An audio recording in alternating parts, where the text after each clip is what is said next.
Albert Schweitzer was born in 1875, and in his life he took a very big turn, a big change in his commitment. He was born in Germany, right on the French-German border in Alsace, and at that time it was still Germany, and he was the son of a Lutheran pastor. He was a very talented man, and he began to do his studies in the university. He studied philosophy. He knew philosophy so well that he wrote a book on philosophy. He was also a musician, and he studied J.S. Bach and wrote a book on J.S. Bach. But then, when he was about 30 years old, he decided, while he was reading a magazine about missionary work in Africa, he said, there needs to be more medical missionaries in Africa. So he and his wife, Helen, went back to school. They studied to be doctors and nurses. And then after a few years, they went to Africa, all the way to West Africa. I'll draw a little picture here. You have to imagine it. Here's South Africa right here. And you go up. This is the western side. There's the Horn of Africa. Here's Egypt, all the way around. And down here, right here in West Africa, is a little country called Gabon. And they went to a little town called Lambaréné. And that's where they started their hospital, and they worked for years and years. In fact, during World War I, they had to leave Gabon because the country exiled all the Germans at that time. They had to leave. But after World War I, they went back, built their hospital even bigger, made a nice area for people with leprosy. And he began to write about the importance of life, a reverence for life, taking care of life in front of you. And he even won the Nobel Peace Prize in 1952. So he took his life into a whole different direction, a big turn, a big change in commitment. And today, we get to hear about another man from the Old Testament who, like Albert Schweitzer, took a very big turn in his commitment, and his life was changed forever. His name is Elisha. We're going to go through it verse by verse or line by line. It says, so Elijah went up from there and found Elisha, son of Shaphat. So already we have two people who have very similar names, Elijah and Elisha. How are you going to keep them straight? How are you going to keep them apart? Well, here are a few ways. If your mind works alphabetically, you can think of that. J comes before S. So Elijah and Elisha. So Elisha comes second. Or think of the letter S. And Elisha is second, or the successor of Elijah. That might help. Elijah and then Elisha, the second one, the successor. Here's another way. It's a little bit deeper, a little bit different. But in the Bible, there are three pairs of people who parallel. Their lives are very similar in a number of areas. There are Moses and Joshua, Elijah and Elisha, and John the Baptist and Jesus. You wouldn't think they're very similar, but even in their names, you don't hear this in the English very well, but Joshua, Elisha, and Jesus are basically the same name. The Lord is salvation, God is salvation. So that might be a way that you can remember who is Elijah and who is Elisha. So what's happening in this section of Scripture in 1 Kings? Well, if you go back a few chapters to chapter 17 of 1 Kings, you see Elijah, he's going to wicked King Ahab, and he's telling him there's going to be a drought for a number of years, numerous years, no rain, nothing, no water. Obviously, Ahab is not very happy about this, so he wants to kill Elijah, so Elijah has to flee. He goes to a ravine where there's a little stream, a little river. Eventually, that stream dries up, so he has to go to a little town called Zarephath, where he meets a widow. The widow helps him. He helps save her son. Then we get to chapter 18. In chapter 18, that's the famous confrontation between the prophets of Baal and Elijah on Mount Carmel. It's sort of like a competition. They build two altars, and whichever God sends fire is the true God. So the prophets of Baal, all 400 of them, they built their altar, and they're singing, and they're dancing, they're praying all afternoon. They're cutting themselves, but there's no fire. But Elijah He puts water on his altar, pours it with water so no one can accuse him of cheating. He prays once and God sends fire and it consumes the whole altar, and everybody's very happy. They turn on the false prophets of Baal and kill them. A big rain cloud comes, and everybody is happy except Ahab's wife Jezebel, who wants to kill Elijah for killing her prophets of Baal. So he has to flee. He flees, runs as far south as he can. He goes to another mountain, Mount Horeb, where he hides in a cave. He's scared. He's sad. He thinks he's the only believer left. And then God comes to him. And this is a neat story as well. First there's a wind, a very strong wind, and God isn't in the wind. Then there's an earthquake, and God isn't in the earthquake. Then there's a fire, and God isn't in the fire either. God comes to him in a still, small voice. In a quiet whisper, he encourages Elijah, and he also gives him a to-do list. And one of the things on his to-do list, on Elijah's to-do list that he gets from God, is to go and anoint his successor, to get the person who is going to replace him. And that's where we find Elijah and Elisha in chapter 19 of 1 Kings. And Elisha was doing the plowing with 12 teams of oxen in front of him, and he himself was driving the 12 team. So Elijah finds Elisha in a field. Must be a huge field because they have 12 teams of oxen plowing this field. This is a well-to-do family. They have 12 teams of oxen. They have a whole bunch of people who are able to run those teams of oxen, and Elisha is running the 12 team, and this is what happens. Elijah crossed over to him and threw his cloak over him. So apparently, without even saying a word, Elijah goes straight through the field, takes his cloak, his outer garment, his jacket, and he throws it on the shoulders of Elisha, who's plowing his field, and then he walks away. So this might be a little surprising to us and might be even abrupt for Elisha, but the message was clear. This cloak, this jacket that Elijah threw on Elisha's shoulders was his special robe. This is the robe that he always wore. This is the robe that he covered his face with when he was in the presence of God. And a few chapters later, he's going to take this robe, wind it up, and hit the river Jordan, the Jordan River, and the Jordan River is going to open up and he's going to cross over on dry land. By the way, that's also another parallel between Elijah and Moses and John the Baptist. They do a lot of things by the Jordan River. But anyway, this is a clear sign that Elijah wants Elisha to be his successor. It's sort of like running a race, a relay race, where you have a baton, you're running a race, you go all the way around or twice around, and you have your baton, and the next person's up, you hand the baton off to him, and the other guy grabs the baton and keeps on going. Elijah is telling Elisha, you're going to be next. Then Elisha left the oxen and ran after Elijah. He said, let me kiss my father and my mother goodbye, then I will follow you. This might be a little confusing, especially if you think back to the gospel reading. In the gospel reading, actually on your bulletins, you have a picture of the gospel reading. And there's a guy plowing his field.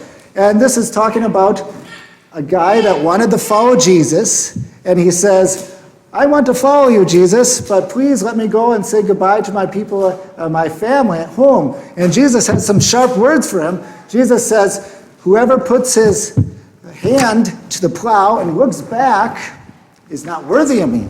That's pretty strong words. Isn't Elisha doing that, though? Elisha is basically saying the same words. He's saying, I want to go back and kiss my mom and dad goodbye. And isn't that what Jesus is saying isn't worthy of him? Well, like so many things in life, the attitude is what's important. The attitude behind the action. Elisha was going home to cut ties with his family. He was going to follow after Elijah.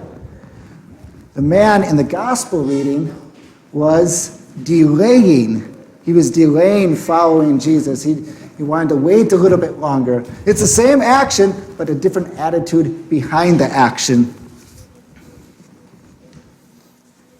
And then Elijah said, "Go back, for what have I done to you?" So Elijah gives permission to Elisha to go and say goodbye. And then he asks sort of like a flippant question, "What have I done to you?" Perhaps this is to help him think about the big changes, the big commitment that was going to happen in his life. And if we turn this question a little bit for ourselves, it can be a helpful question too. We turn it a little bit to not saying, what did Elijah do to us, but what has God done to us? And you can think of the whole list of answers to that question, and that would be a great way to think of the blessings that he has given us, and that would increase our commitment to God as well. So Elisha turned back from following him. Then he took the team of oxen and slaughtered them. Using the equipment from the oxen as fuel, he cooked the meat and gave it to the people, and they ate. So in great joy, Elisha is turning his life, he's turning his commitment, he's focused in, he's joyful. He takes those oxen that he's just plowing with, he slaughters them, and he takes the plowing equipment and uses as a fuel, and he's making a nice steak dinner to celebrate with everybody else. This is a huge change in his life. He's completely turning his life. And then he got up and followed Elijah. He served him. Commitment to this new life. He's following Elijah. He's learning from Elijah. He's serving Elijah. He is with Elijah. So, what is commitment? In the Bible, God asks for all sorts of commitment, and in all sorts of different situations, and each commitment is a little bit different, and we can learn from that. Each commitment for us will be a little bit different as well. Here are some examples. Thinking about the Old Testament, you can think of people like Ruth. Ruth was a Moabite woman, and she came to a crossroads when her husband died, and her mother-in-law, Naomi, was saying, "No, you should go back to your homeland. I'm going to go back to Bethlehem, where I came from. You should go back to your family."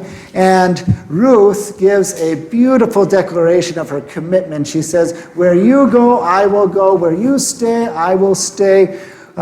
Your people will be my people. And most importantly, your God will be my God." And she follows on.